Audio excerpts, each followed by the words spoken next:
ሰላም ጤና ይስጥልኝ። እንዴት ናችሁ? ዶክተር ዘሪሁን ነኝ። ውድ የቻናሌ ተከታታዮች እንግዲህ ዛሬ በአዲስ ቪዲዮ መጥቻለሁ። በዛሬው ቪዲዮ የምናየው ስለ ስትሮክ ነው። ስትሮክ ማለት ወደ ተወሰነው የአንጎል ክፍል የደም ዝውውር ሙሉ በሙሉ በመቆሙ ምክንያት የአንጎል ሴሎቻችን ሲሞቱ ሰውነታችን ከአንጎላችን የሚመጣ ትዕዛዝ ባለመኖሩ ስራ ያቆማል ማለት ነው። እንደተከሰተበት የአንጎል ክፍል ምልክቶቹ የተለያዩ ሊሆኑ ይችላሉ። ነገር ግን በአጠቃላይ አንጎላችን ወደ ሰውነት ክፍሎቻችን መልእክት መላክ በማቆሙ ምክንያት የሚከሰተውን ችግር ስትሮክ እንለዋለን። እስከዛሬ ይሄንን ቻናል ሰብስክራይብ ያላደረጋችሁ ሰዎች ካላችሁ ትክክለኛ የሆኑ የጤና መረጃ እንዲደርሳችሁ የምትፈልጉ ከሆነ ይሄንን ቻናል ሰብስክራይብ በማድረግ ቤተሰብ እንድትሆኑ እጠይቃለሁ። ስትሮክ በዓለም ዙሪያ በሚሊዮኖች የሚቆጠሩ ሰዎችን ሕይወት ያሳጣ የአልጋ ቁራኛ ያደረገ የጤና ችግር ነው። በተለይ ደግሞ ከቅርብ ጊዜ ወዲህ በሀገራችን ቁጥሩ እጅግ በጣም በአስፈሪ ሁኔታ እየጨመረ ያለ ችግር ነው። ከዚህ ጋር ተያይዘው ብዙ ነገሮች ሊነሱ ይችላሉ። የአኗኗር ዘይቤያችን ወደ ምዕራባውያን ያዘነበለ መሆኑ፣ አመጋገባችን፣ እንቅስቃሴ አለማድረጋችን፣ አብዛኛውን ሰዓት ተቀምጠን ማሳለፋችን፣ አንዳንድ ሰብስታንሶች የመጠቀም ልምድ መጨመሩ፣ በተለይ ደግሞ በምስራቁ የሀገራችን ክፍል የተደረጉ አንዳንድ ጥናቶች እንግዲህ ጫት መቃም ለስትሮክ እንደሚያጋልጥም ጥናቶቹ ይጠቁማሉ። ስለዚህ ሲጋራ ማጨስ፣ ጫት መቃም እነዚህ ለስትሮክ አጋላጭ ነገሮች እና ከጊዜ ወደ ጊዜ እየጨመሩ ስለመጡ ሀገራችንም ላይ በጣም አሳሳቢ ሆኗል ማለት ነው። አሁን ላይ እንግዲህ ስለ ስትሮክ ይህንን ካልን የስትሮክ አይነቶች ምንድናቸው? ስትሮክ የሚያጋልጡ ነገሮችስ ምንድናቸው? ምልክቶቹስ ምን ይመስላሉ? የሚለውን በቀጣይ እናያለን።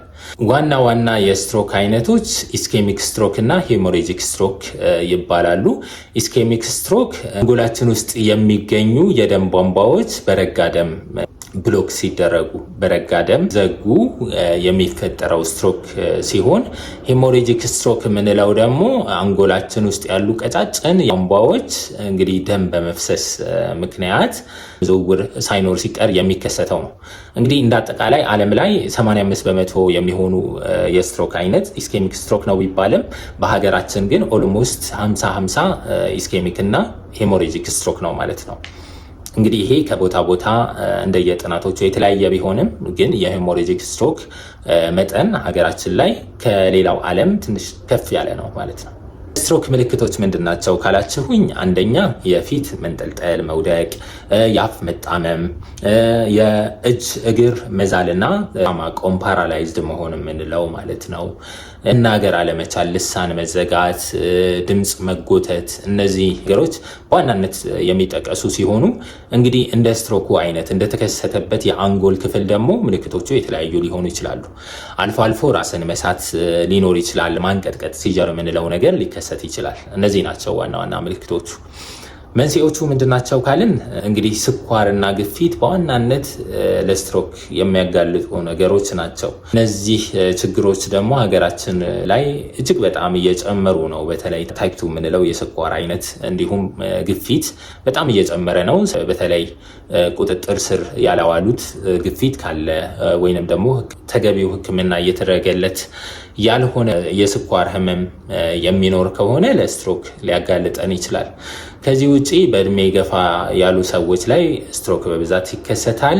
ሌላው የተለያዩ ሱሶች፣ ቅድም እንዳልኩት ሲጋራ ማጨስ፣ ጫት መቃም፣ አንዳንድ ሰብስታንሶች እንደ ኮኬን ያሉ ሰብስታንሶች ለስትሮክ ያጋልጣሉ ማለት ነው። ደም መርጋት ችግር ካለ ሊያጋልጥ ይችላል። በተለይ በወጣትነት እድሜ ስትሮክ የሚከሰተው በእንደዚህ አይነት ምክንያት ነው። እዚህ በመቀጠል የስትሮክ ህክምና ምን ይመስላል የሚለውን እናያለን። የስትሮክ ህክምና እንደመጣንበት ሰዓት የሚወሰን በመሆኑ እንግዲህ ስትሮክ ያጋጠመው ሰው የምናገኝ ከሆነ ፈጥነን ወደ ህክምና ተቋም ልናደርሰው ይገባል። በተለይ ደግሞ የደም ቧንቧዎችን የመክፈት ስራ ጊዜ መምጣትን የሚፈልግ ስለሆነ ሰዎች በ4 ሰዓት ውስጥ አትሊስት ወደ ህክምና ተቋም መወሰድ ይገባቸዋል። በተለይ ደግሞ ከስትሮክ ጋር ተያይዞ ከፍተኛ የሆነ የደም ግፊት ሊኖር ስለሚችል ያንንም ለመቆጣጠር እንዲሁ ፈጥኖ መድረሱ ዋጋ ይኖረዋል። ብዙ ሰዎች ህይወታቸውን የሚያጡት በመጀመሪያው ጥቂት ሰዓታት ስለሆነ ስትሮክ እንደተከሰተ ወደ ህክምና ተቋም መሄድ እጅግ በጣም ተገቢ ነው። ሌላው የህክምና ሂደቶች እንግዲህ ስኳር ካለ የስኳር መጠንን መቆጣጠር፣ ስኳር እንዳይወጣ እንዳይወርድም ማድረግ፣ ግፊትን መቆጣጠር፣ ራስ መሳት ካለ የሚደረጉ ድጋፎች ይኖራሉ። አስፓይሬሽን ኒሞኒያ ሊያጋልጥ ስለሚችል እሱን የመከላከል ስራ ይሰራል። ያው ደግሞ ፊዚዮቴራፒ ነው በጣም ወሳኙ። እንግዲህ የአካል ብቃት እንቅስቃሴ ማለት ነው። የደከሙ አካላትን የማንቀሳቀሱ ተግባር ወዲያው ወደ ህክምና ተቋም ከመጣበት ጊዜ ጀምሮ መጀመር ያለበት ነው። ሌላው ስፒች ቴራፒ፣ አንድ ሰው ልሳኑ ከተዘጋ መናገር የሚያቀተው ከሆነ ንግግር ህክምና ገና ከመጀመሪያው ጀምሮ መመር ይኖርበታል ማለት ነው። ህክምናው ይህን ይመስላል። ህይወት ከስትሮክ በኋላ ምን ይመስላል ካላችሁ፣ ያው መንፈሰ ጠንካራ መሆን አለብን። ሳይኮሎጂካል ድጋፍ ሊሰጣቸው ይገባል። እነዚህ ሰዎች መንፈሰ ጠንካራ ከሆኑና ድጋፍ ያላቸው ሰዎች ቶሎ ሪከቨር ያደርጋሉ። ያጡትንም ያለመንቀሳቀስ ችግሮች ቶሎ ሊቀርፉላቸው ስለሚችሉ እንግዲህ ሳይኮሎጂካሊ በጣም ሰፖርት ልናረጋቸው ይገባል። ሱሶች ካሉ ሱሶችን ማቆም ይኖርባቸዋል። የሚሰጣቸውን መድኃኒቶች በአግባቡ መውሰድ ይኖርባቸዋል። ስኳር፣ ግፊት ካለ እነዚህን በደንብ መከላከል ይጠበቅባቸዋል። እንግዲህ ስትሮክ በተደጋጋሚ ሊከሰት ይችላል። በተለይ ድጋሚ የሚከሰተው ስትሮክ ከመጀመሪያው ትንሽ የከፋ ሊሆን ስለሚችል ከፍተኛ ጥንቃቄ መደረግ ይኖርበታል። እንግዲህ ለዛሬ ስለ ስትሮክ የያዝኩት መረጃ ይህንን ይመስላል።